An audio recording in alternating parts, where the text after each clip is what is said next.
amendments pass as they are, Mr. Speaker, this country will witness darkness at noon, Mr. Speaker. 7 finance bills that broke Kenya. June 25, 2024, 2:37 p.m. Inside Parliament in Nairobi.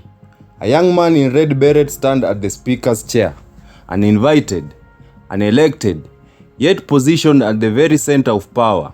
Mr. Speaker, sir, I'm here to address you. Outside, sirens sliced through smoke-filled air. Gunshot echoed in distance, and panic spread across the city. Inside, the mace, the ultimate symbol of authority, is missing. This is not a coup. This is a receipt. And it's all traced back to 8 words buried deep within a government document.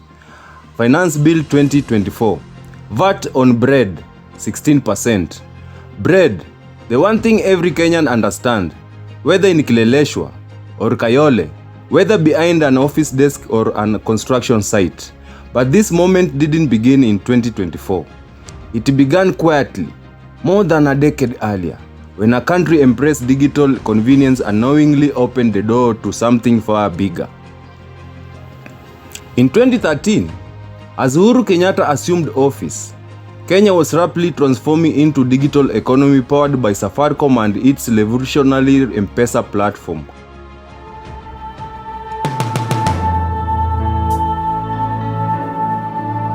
M-Pesa wasn't just a financial service, it was survival. It allowed millions without bank account to send money home, pay rent, buy electricity, and keep daily life moving.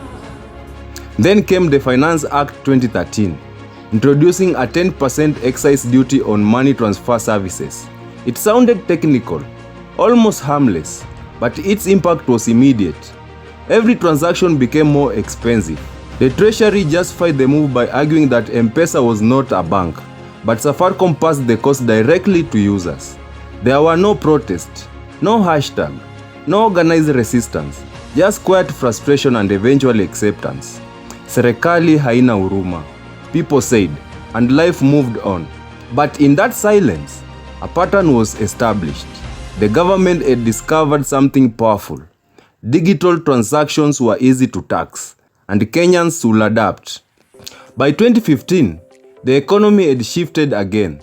Smartphones were widespread, data was more affordable, and a new form of hustle had taken root: betting. For many young people, it felt like an opportunity, a chance to turn small stakes into meaningful gains. Companies like SportPesa became household names, but once again, taxation followed growth. Excise duty were introduced and later raised sharply, eventually reaching 20%. The consequences were swift and severe. The betting industry shrank, companies exited the market, and thousands of jobs disappeared almost overnight. The message became clearer. Whether Kenyans found a new way to earn, it will eventually be taxed. Then came 2018, the turning point that affected every Kenyan, regardless of income or lifestyle. The Finance Act 2018 introduced an 8% VAT on petroleum products, ending long-standing fuel protections. This decision was not made in isolation. It was tied to a condition linked to loans from International Monetary Fund. Fuel, however, is not just another commodity. It's the backbone of the entire economy. The moment fuel prices rose, everything else followed. Matatu fares increased overnight. Food transport costs surged, and the price of basic living steadily climbed. There were no protests and widespread frustrations, but ultimately the bill passed. From that moment on, fuel pricing became a permanent pressure point, because when fuel rises, everything rises. In 2020, Kenya faced an entirely different crisis. COVID-19 brought economy to a standstill. Businesses closed, jobs vanished, and survival became a priority. Yet even in that moment, taxation did not pause. Finance Act 2020 introduced minimum tax of 1% on gross turnover, not profit, but revenue. This meant that even businesses operating at a loss were required to pay. Small enterprises, salons, boda riders, small shops felt the pressure immediately. A question echoed across the country: How do you tax someone who is already losing? Eventually, the court declared the tax unconstitutional, but not before many had already suffered its impact. It was a stark reminder that policy decisions will sometimes overlook lived reality. By 2022, the political narrative had shifted towards empowerment, framed around the idea of hustler economy. Yet the finance bill of that year told a more complex story. Capital gain tax increased significantly, affecting anyone selling property or assets, while digital service tax expanded, including global platforms like Netflix, Google, and Facebook.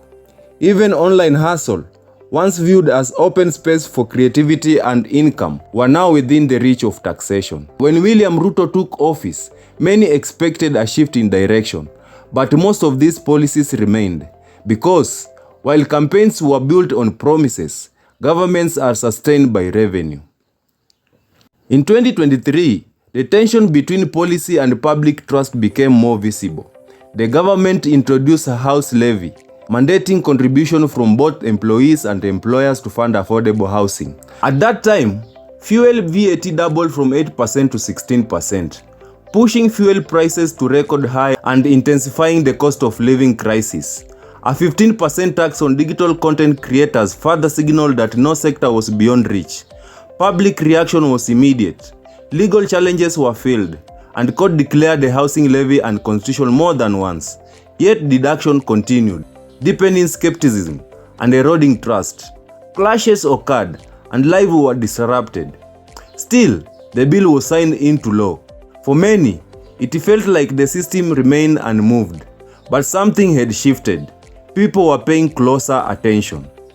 Then came 2024, the moment everything converged.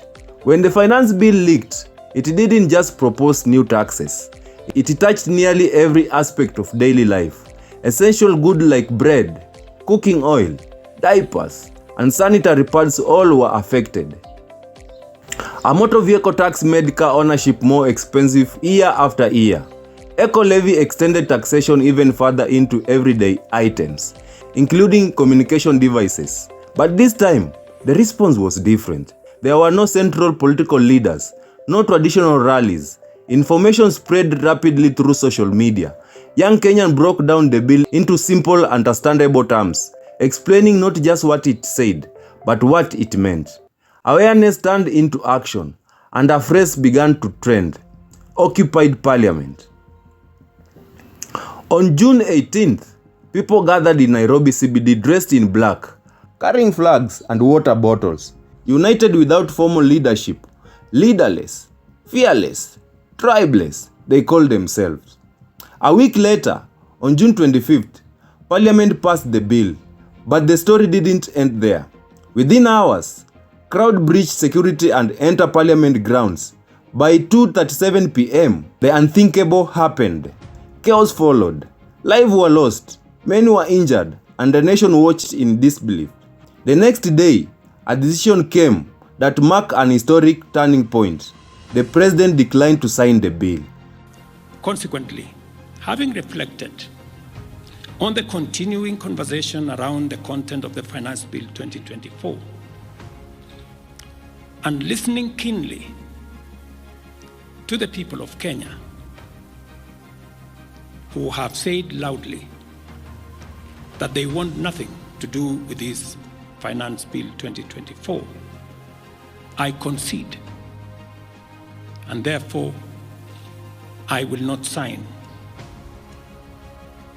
the 2024 Finance Bill, and it shall subsequently be withdrawn, and I have agreed with these members that that becomes our collective position.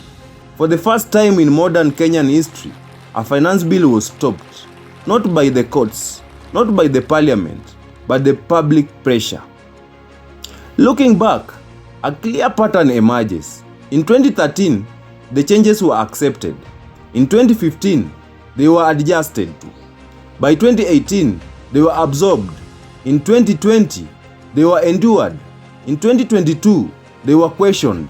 In 2023, they were resisted. And in 2024, they were rejected.